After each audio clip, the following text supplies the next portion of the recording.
Technology को कानूनी अधिकार के रूप में अब शामिल इसके माध्यम से किया गया है।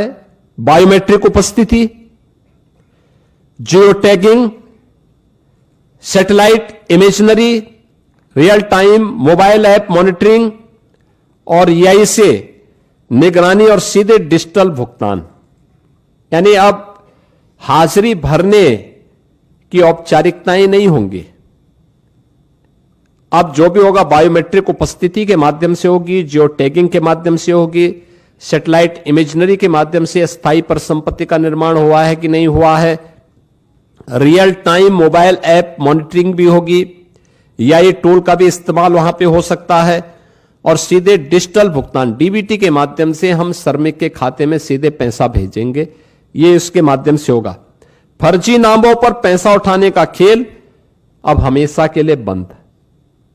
आपने देखा होगा इससे पहले समाजवादी पार्टी के समय में सोनभद्र में मनरेगा का भयंकर घोटाला हुआ था। सीबीआई की इंक्वायरी उस समय उसकी चल रही है। यह भी उनके समय में लगातार होता रहा है। 6 माह में अनिवार्य सोशल ऑडिट, डिजिटल और समयबद्ध बहुस्तरीय शिकायत निवारण, जिला लोकपाल की व्यवस्था और केक के मानकों के अनुरूप ऑडिट की व्यवस्था भी इसके माध्यम से रहेगी। दूसरा,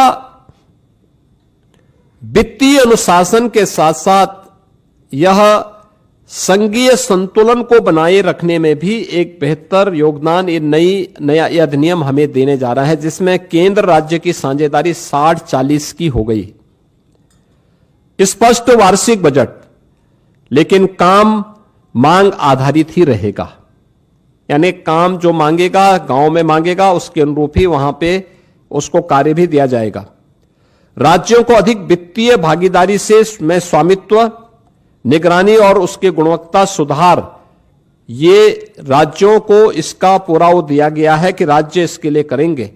और मेरा मानना है कि कुल आवंटन में वृद्धि करके राज्यों को इस मनरेगा की तुलना में अगर इस नई स्कीम के माध्यम से आप देखेंगे तो विकसित भारत जी राम जी के माध्यम से 17,000 करोड़ रुपए अधिक धनराशि इसके माध्यम से प्राप्त हो सकती है।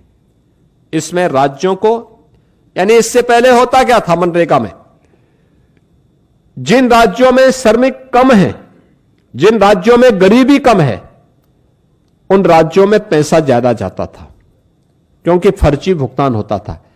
लेकिन अब जिन राज्यों में लेबर क्लास ज्यादा है, जिन राज्यों में उन लोगों को, श्रमिकों को रोजगार की गारंटी मिलनी चाहिए, उन राज्यों को इसके माध्यम से ज्यादा कार्य मिलेगा, श्रमिकों का अधिकार बढ़ेगा, भुगतान उनका सुरक्षित होगा, किसान को समय पर भी श्रम उपलब्ध होने लगेगा।